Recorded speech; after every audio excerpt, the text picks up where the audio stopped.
राव इंद्रजीत सिंह और राव नरबीर सिंह फिर से आमने सामने दिख रहे हैं गुरुग्राम में। वर्चस्व की लड़ाई दिख रही है, अंदर खाने प्लानिंग हो रही है। एक रात पहले चुनाव क्यों टाल दिया गया, किस बात का विरोध हो गया, क्या खेल होने जा रहा था, अपनी अपनी चाल चली जा रही है। बड़ा सियासी खेल देखने को मिल सकता है गुरुग्राम में, क्योंकि राव इंद्रजीत भारी पड़ते दिख रहे हैं राव नरबीर सिंह पर। समीकरण कुछ ऐसे बन गए हैं। क्या चल रहा है, क्या रणनीति बनाई जा रही है। दोस्तों नमस्कार, मैं आपका यार जतिन पत्रकार। अहिरवाल में दो मंत्री, एक केंद्रीय राज्य मंत्री राव इंद्रजीत सिंह और दूसरे हरियाणा के कैबिनेट मंत्री राव नरबीर सिंह एक बार फिर से आमने सामने दिख रहे हैं। दोनों नेता राजनीतिक कद या यूं कहे कि वर्चस्व की सियासी लड़ाई देखने को मिल रही है, वो भी पर्दे के पीछे अपनी अपनी चाल चली जा रही है। क्योंकि गुरुग्राम नगर निगम के सीनियर डिप्टी मेयर और डिप्टी मेयर के चुनाव होने हैं, जिसके लिए अंदर खाने कुछ प्लान बन रहा है। एक रात पहले चुनाव टाल दिया गया था, याद होगा आपको। 11 अगस्त को तारीख दी गई थी चुनाव की, 11 अगस्त को चुनाव होना था, लेकिन एक रात पहले ही चुनाव को स्थगित कर दिया गया, टाल दिया गया। हालांकि उसके नई तारीख भी जल्दी घोषित हो सकती है।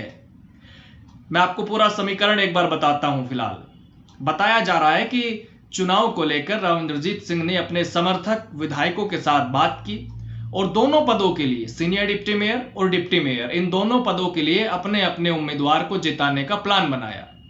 एक नाम पर सहमति भी बन गई, लेकिन फिर विरोध हुआ बाद में और इसलिए अचानक से रात को चुनाव टाल दिया गया। अगले दिन चुनाव होना था, वोटिंग होनी थी, लेकिन चुनाव टाल दिया गया। गुरुग्राम में उनके समर्थकों ने भी मीटिंग की, जिसमें बीजेपी और कुछ निर्दलीय पार्षद भी शामिल थे। बीजेपी के 24 पार्षद सहमति से चुनाव करवाने का प्लान था, लेकिन हालात ऐसे बन गए कि चुनाव में वोटिंग हो सकती थी और यही कारण माना जा रहा है कि इसी वजह से चुनाव को टाला गया, क्योंकि इससे बीजेपी के हाथ से दोनों पद निकल सकते थे। इसलिए चुनाव को टालना ही बेहतर समझा गया और एक रात पहले इलेक्शन को स्थगित कर दिया गया। वैसे कहा यह गया कि प्रशासनिक कारणों की वजह से चुनाव स्थगित किया जा रहा है, लेकिन इसके पीछे वजह सियासी खेल को माना जा रहा है। जो प्लानिंग हो रही थी उसको माना गया, क्योंकि विरोध हो गया था एक नाम पर, इसलिए चुनाव को टाल दिया गया। दरअसल सीनियर डिप्टी मेयर और डिप्टी मेयर के चुनाव की तारीख तय होते ही पार्षद अहिरवाल में बीजेपी के दो नेता, केंद्रीय राज्य मंत्री राव इंद्रजीत सिंह और हरियाणा के कैबिनेट मंत्री राव नरबीर सिंह के पास पहुंचने लगे थे। जाहिर है दोनों एक दूसरे के विरोधी हैं और ऐसे दोनों के बीच वर्चस्व की लड़ाई, दोनों खेमों के बीच जंग देखने को मिला। दावेदारी हो रही थी दोनों खेमों की तरफ से। खासकर राव इंद्रजीत के समर्थक नेताओं का नाम दावेदार के रूप में टॉप पर था। अब चुनाव पोस्टपोन होने के कारण दोनों पदों की घोषणा तो फिलहाल रुकी हुई है, लेकिन अंदर खाने प्लानिंग हो रही है। दरअसल गुरुग्राम नगर निगम में कुल 36 पार्षद हैं, जिनमें से 24 बीजेपी के हैं, अभी मैंने आपको बताया, और इनमें से 11 राव इंद्रजीत के समर्थक हैं और विपक्ष के 4 पार्षद भी उनके समर्थन में ही वोट कर सकते हैं। साथ ही बीजेपी से बागी होकर चुनाव लड़ने वाले और जीत हासिल करने वाले 6 पार्षद पहले से राव इंद्रजीत समर्थक हैं। इस हिसाब से कुल 21 पार्षद फिलहाल राव इंद्रजीत के साथ खड़े दिखाई देते हैं।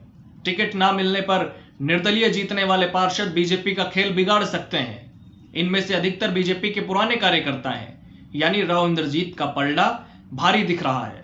जैसे मानेसर में कुछ दिन पहले राव नरबीर खेमे ने बाजी मार ली थी, वो स्थिति यहां पर बनती नहीं दिख रही, क्योंकि राव नरबीर के पास पार्षदों की संख्या यहां पर कम दिखाई पड़ती है। मानेसर में तो उनके पास संख्या बल था, लेकिन गुरुग्राम में उनका प्लान कामयाब होता नहीं दिख रहा। मानेसर में तो राव नरबीर का दाव ऐसा चला कि उनके समर्थित बीजेपी उम्मीदवारों की निर्विरोध जीत हो गई। काफी सियासी घटनाक्रम जरूर चला था वहां पर, लेकिन राव इंद्रजीत खेमे की हार हुई और राव नरबीर खेमे की वहां पर जीत हुई।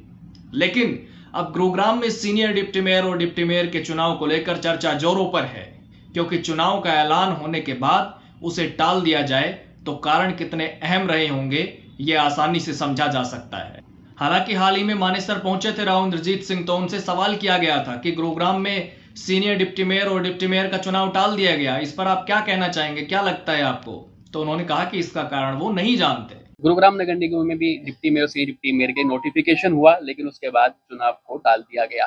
क्या कारण समझते हैं इसका? का? ये तो मुझे नहीं पता ये क्या है। इतना ही नहीं, मानेसर में भी राव इंद्रजीत ने राव नरबीर सिंह को अब मात देने की तैयारी की। भले ही मानेसर में सीनियर डिप्टी मेयर और डिप्टी मेयर के चुनाव में राव नरबीर खेमे ने जीत हासिल कर ली हो निर्विरोध, लेकिन मानेसर के निर्दलीय मेयर को ही राव इंद्रजीत बीजेपी में शामिल कराने की बात कह रहे हैं। वो भी सुनिएगा। देखो, जैसे मैंने कहा ना, मानेसर के अंदर जब ये पहली बार चुनाव हुआ, भारतीय जनता पार्टी की टिकट के ऊपर केवल 7 पार्षद जीत गए, 7 बाद के अंदर शामिल हो गए। बाकी जो 7 बचे हैं वो आइंदा हो जाएंगे, तो सारे के सारे मेयर भी सब हो जाएंगे शामिल। इनसे पूछा गया, मैंने भी पूछा है, ये खुद भी मिले हैं, पार्षदों से भी सलाह मशवरा किया है, और सब यही चाहते हैं कि अगर मानेसर को नए इस कॉरपोरेशन को ठीक ढंग से चलाया जाए तो मिलजुल कर काम होना चाहिए।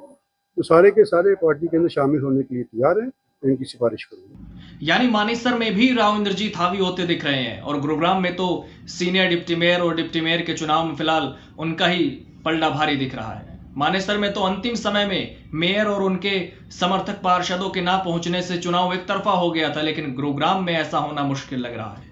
हालांकि मानेसर नगर निगम में अपने समर्थकों को सीनियर डिप्टी मेयर और डिप्टी मेयर के पद पर बैठा चुके राव नरबीर सिंह गुरुग्राम में भी अपनी राजनीतिक दावेदारी जारी रखने की कोशिश कर सकते हैं, लेकिन राव इंद्रजीत के साथ संख्या बल यहां पर ज्यादा दिखता है। हालांकि राजनीति में किसी भी समय कुछ भी संभव हो सकता है, इसलिए साफ तौर पर कुछ नहीं कहा जा सकता, क्योंकि दोनों खेमों की तरफ से कोशिशें हो रही है। खैर जो भी है, लेकिन चुनाव विकास के लिए काफी महत्वपूर्ण है, ताकि कोई विकास कार्य प्रभावित ना हो। इसलिए चुनाव जरूर जल्द होने चाहिए, ताकि इस राजनीतिक घटनाक्रम की वजह से विकास कार्य प्रभावित ना हो। नमस्कार।